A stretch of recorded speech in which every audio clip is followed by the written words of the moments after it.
जरा सोचकर देखिए कैसा हो कि आप अभी जहां रह रहे हैं वो जगह आज से कुछ सालों बाद समंदर के अंदर समा जाए। हो सकता है कि इस बात को अभी आप हल्के में लें या इसे एक इमेजिनरी कोई बात समझें, लेकिन सच ये है कि ऐसा हो सकता है और होने की जो वजह बताई जा रही है वो है climate change. World meteorological organization यानी WMO की रिपोर्ट बताती है कि 2013 से 2022 के बीच समुद्र का जल स्तर हर साल औसतन 4.5 मिलीमीटर बढ़ता जा रहा है। हालांकि ये जल स्तर सब जगह ऐसा एक जैसा नहीं बढ़ता, लेकिन कुछ इलाकों में कहीं ज़्यादा बढ़ता है, कहीं कम बढ़ता है, लेकिन बढ़ रहा है। ये रिपोर्ट ये भी बताती है कि जिस तेज़ी से समुद्र का जल स्तर बढ़ रहा है उससे जो छोटे छोटे आइलैंड्स हैं उनको भी खतरा बढ़ रहा है। इतना ही नहीं, इससे भारत, चीन, नेदरलैंड्स और बांग्लादेश को भी खतरा है, क्योंकि इन देशों की आबादी बहुत बड़े स्तर पर तटों के पास रहती है। इस रिपोर्ट में चेतावनी दी गई है कि समुद्र का जल स्तर बढ़ने की वजह से Mumbai, Shanghai, Dhaka, Bangkok, Jakarta, मापुटो, Lagos, Cairo, London, Copenhagen, New York, Los Angeles, Buenos Aires और सैंटियागो जैसे शहरों को खतरा है और ये एक बहुत बड़ी चुनौती के रूप में उभर रहा है। इस पर संयुक्त राष्ट्र के जो महासचिव हैं एंटोनियो गुटेरेस ने कहा कि बढ़ता समुद्री जल स्तर भविष्य को डुबो रहा है। उन्होंने कहा कि बढ़ता समुद्री जल स्तर न सिर्फ अपने आप में खतरा है बल्कि इसके और भी खतरे हैं, जैसे इसकी वजह से पानी, खाना और स्वास्थ्य सुविधाओं तक पहुंच को खतरा है। खारापन बढ़ने से समुद्री जीवन को भी खतरा है, इससे टूरिज्म भी प्रभावित होगा और इसके अपने आर्थिक नुकसान अलग हैं। अब समझते हैं कि किस तेज़ी से बढ़ रहा है जल स्तर। WMO की जो रिपोर्ट है इसमें बताया गया है कि साल 1900 के बाद से 1900 के बाद से समुद्र का जल तेज़ी से बढ़ा है।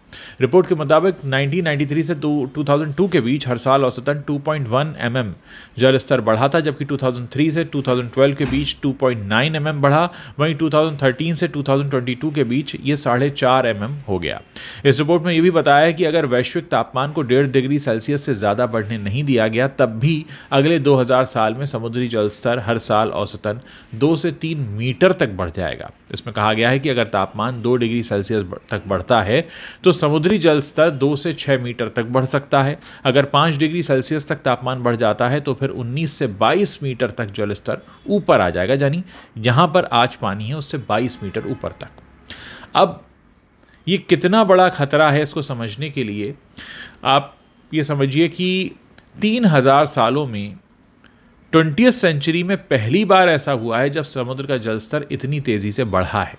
इतना ही नहीं, 11,000 सालों में पहली बार समुद्र इतना गर्म हुआ है। ये सोचिए, हज़ारों हजार साल के ये आंकड़े आपके सामने हैं। इसमें यह भी चेताया गया है कि अगर मान लिया जाए कि समुद्र का जल स्तर कम से कम हर साल औसतन 0.15 मीटर तक भी बढ़ता रहे तो बाढ़ से प्रभावित होने वाली आबादी 20% बढ़ जाएगी, यानी बहुत ज़्यादा लोग इससे प्रभावित होंगे। संयुक्त राष्ट्र प्रमुख एंटोनियो गुटेरेस ने मंगलवार को कहा कि दुनिया की 10% आबादी यानी करीब 90 करोड़ लोग तटों के पास रहते हैं। इसका मतलब यह हुआ कि पृथ्वी पर रहने वाला हर 10 में से एक व्यक्ति इससे प्रभावित होगा। अफ्रीकी देशों में भी समुद्री जल का स्तर बढ़ने से लोगों की आजीविका अब धीरे धीरे खत्म हो रही है। गुटेरेस का कहना है कि समुद्री जल स्तर बढ़ने से कई आइलैंड्स या फिर देश पूरी तरह गायब हो सकते हैं, बड़े पैमाने पर पलायन होगा और रहने के लिए ज़मीन नहीं होगी, पीने के लिए पानी नहीं होगा और भी कई सारे संसाधनों में कमी आ जाएगी। संयुक्त राष्ट्र में मंगलवार को इस रिपोर्ट पर चर्चा के दौरान ये भी निकलकर सामने आया कि बढ़ते जल स्तर की वजह से 80 से भी कम साल में 25 से 45 करोड़ लोगों को रहने के लिए नई जगह ढूंढनी पड़ेगी। बहुत बड़ी एक चिंता का विषय है। अब बात करते हैं कि ऐसा हो क्यों रहा है, जल स्तर क्यों बढ़ रहा है।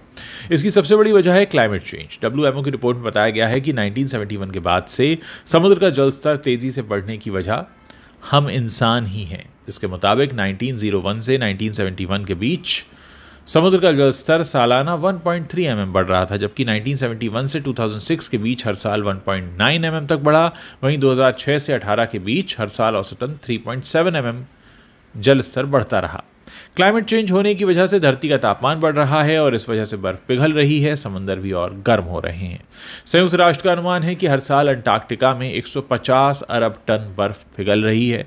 हिमालय के ग्लेशियर पिघलने की वजह से पाकिस्तान में बाढ़ आ रही है। संयुक्त राष्ट्र ने चेताया कि जैसे जैसे ये ग्लेशियर पिघलते जाएंगे वैसे वैसे नदियां सिकुड़ती चली जाएंगी। तो क्या भारत पर भी इसका असर हो सकता है? जी हाँ, भारत के लिए तो एक बहुत बड़ी चेतावनी है। 2021 में inter governmental panel on climate change यानी IPCC ने एक रिपोर्ट जारी की थी। इस रिपोर्ट के आधार पर नोएडा स्थित एक फर्म है RMSI, उसने अनुमान लगाया था कि बढ़ते समुद्री जल स्तर के कारण 2050 तक मुंबई, कोच्चि, मैंगलोर, चेन्नई, विशाखापत्तनम और तिरुवनंतपुरम तक कई सारे ऐसे शहर हैं जो डूब सकते हैं 2050 तक, यानी अगले 30 सालों के अंदर। हालांकि इसका मतलब यह नहीं है कि पूरा का पूरा शहर गायब हो जाएगा, लेकिन समुद्र का जल स्तर बढ़ने से जो निचले तटीय इलाकों के गांव या इलाके हैं वो डूबने लगेंगे। बढ़ते समुद्री स्तर का खतरा भारत पर इसलिए भी है क्योंकि भारत की करीब जो तटीय सीमा है वो 7,500 किलोमीटर लंबी है, जहां बहुत घनी आबादी रहती है और इसमें लक्षद्वीप और अंडमान निकोबार जैसे द्वीप भी इसमें निशाने पर हैं।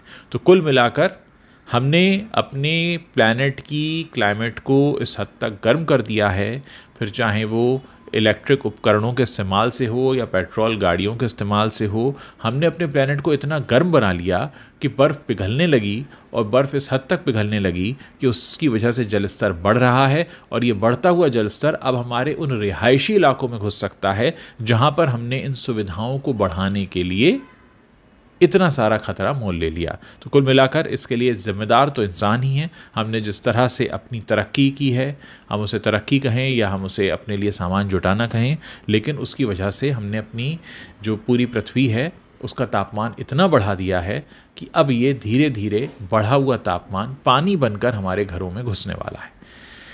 ये एक ऐसी जानकारी है जिसके बारे में सबको पता होना चाहिए। मैं चाहूँगा कि इस वीडियो को आप शेयर करें, इसे हल्के में न लें। ये एक बहुत महत्वपूर्ण बात है, जानकारी है, और ऐसे समाचार और ऐसी जानकारी इस बात पर निर्भर नहीं करते हैं कि देश में किसकी सरकार है या किसने किसको वोट दिया था।